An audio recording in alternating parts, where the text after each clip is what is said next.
ओम नमः सिद्धेभ्यः। नमो अरिहन्ताणं, नमो सिद्धाणं, नमो आयर्याणं, नमो वज्रायाणं, नमो लोये सव्रसाणं।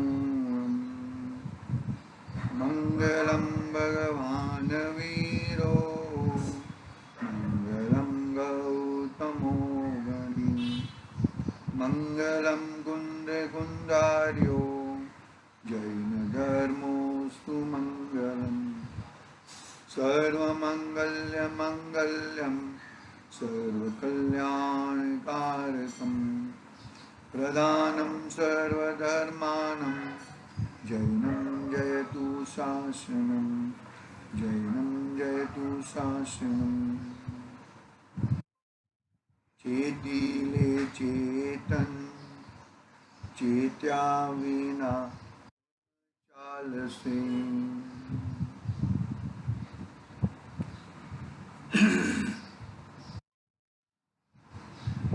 समाधि तंत्र आचार्य पूज्यपाद स्वामी रचित समाधि तंत्र अपने सामने विराजमान है।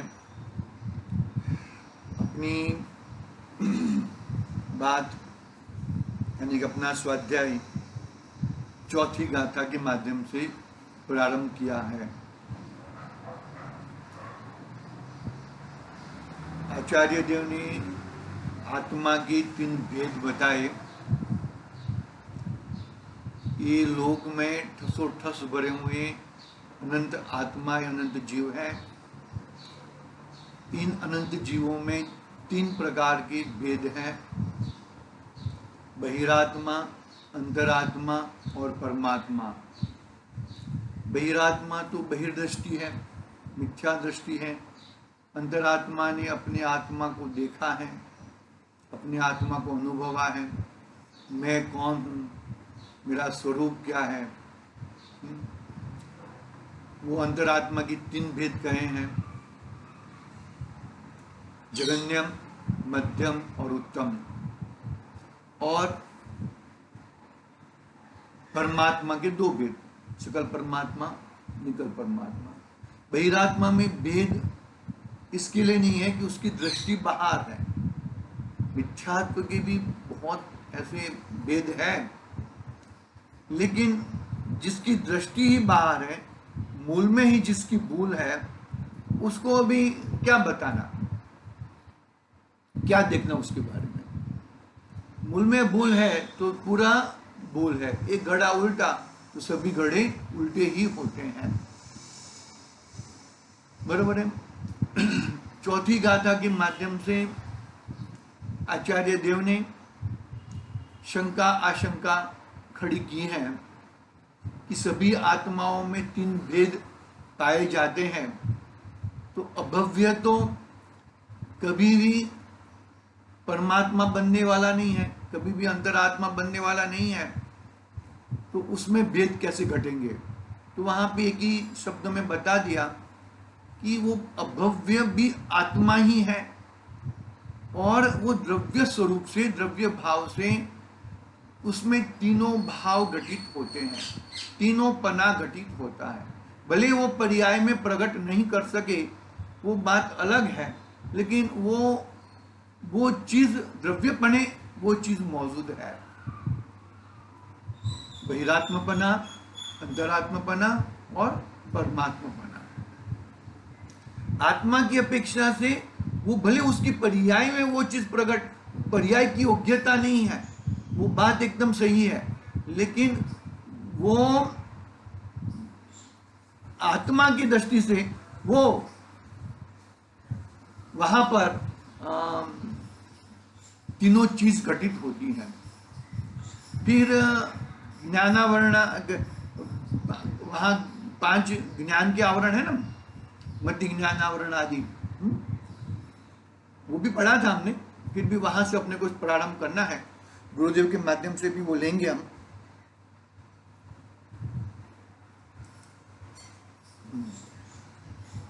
हाँ,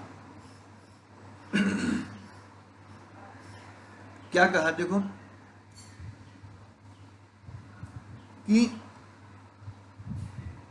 वो वाला भव्य अभव्यम दोनों में घटेगा। भव्य को तो वो भी बताया था ना, दूरानुदर दूरभव्य, आसन भव्य, दूर भव्य, दूरतर भव्य, अभव्य। मतलब ये सब में, ये सब द्रव्य अपेक्षा है वो चीज मौजूद है। इसके लिए उसमें तीनों तीन पना घटता है। बरोबर है, कुछ गड़बड़ नहीं है ना? मैं लैपटॉप में देख रहा हूं जरा, क्योंकि थोड़ा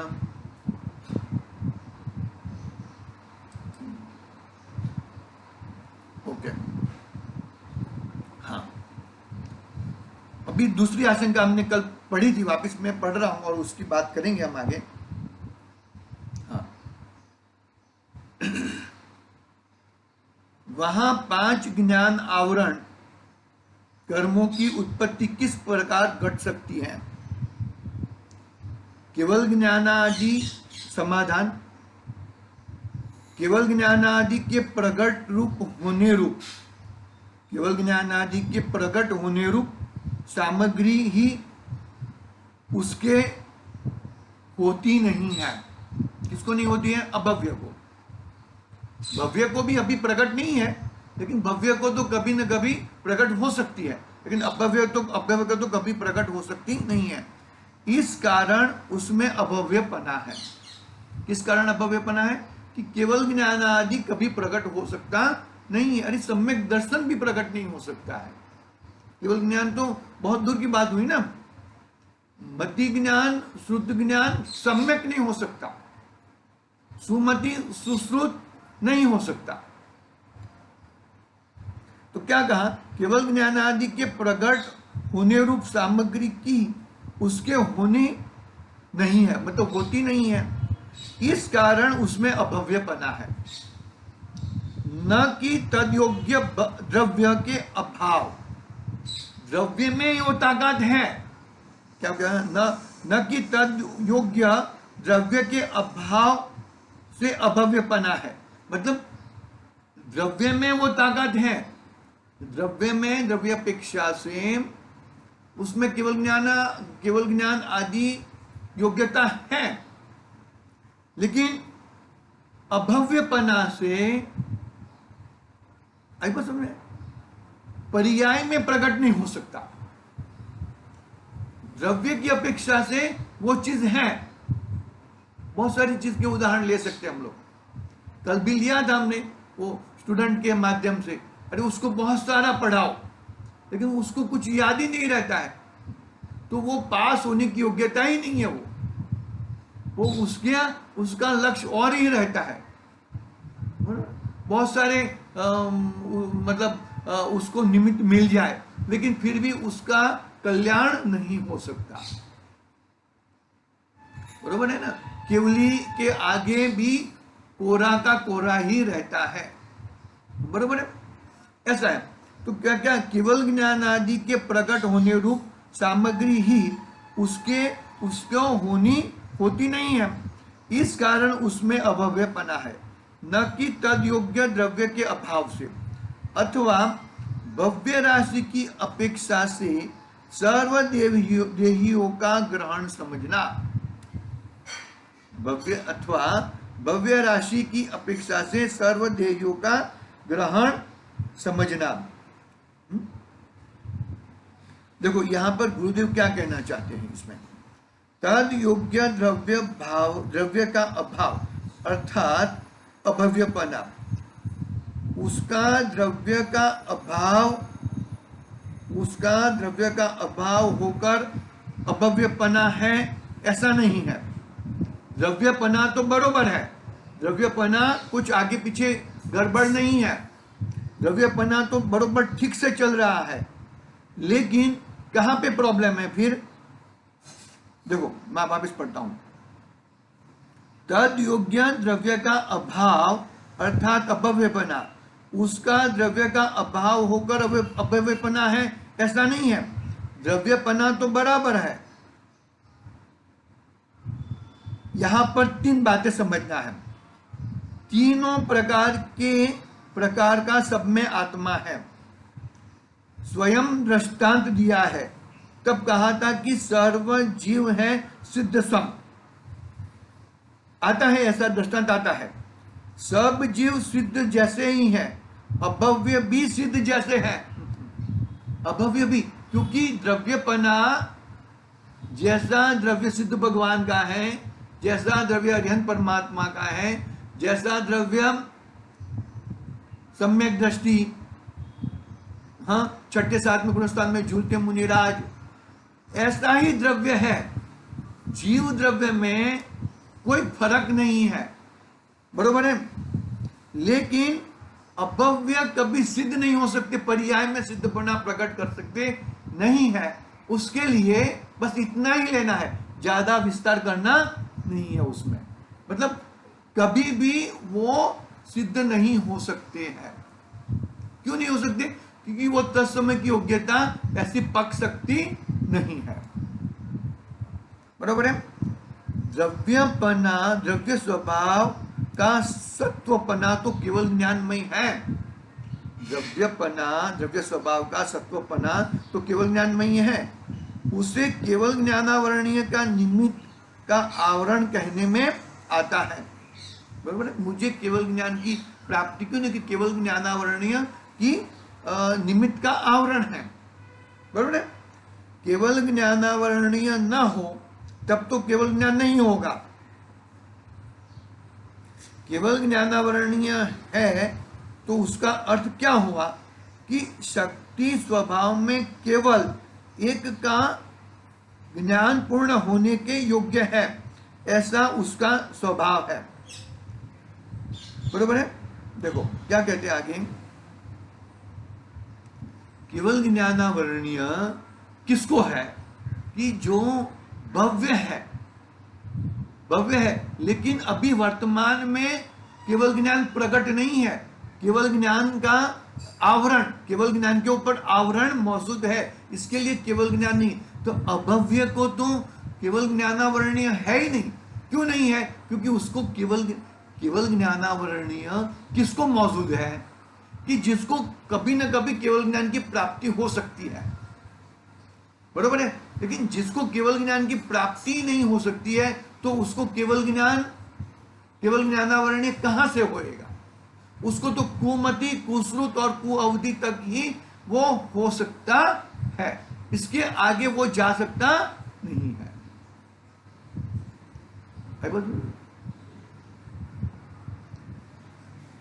बाहर समझ में आ रहा है कि नहीं आ रहा है? जी, मानो कि हमें सम्यक शिखर जी जाना है।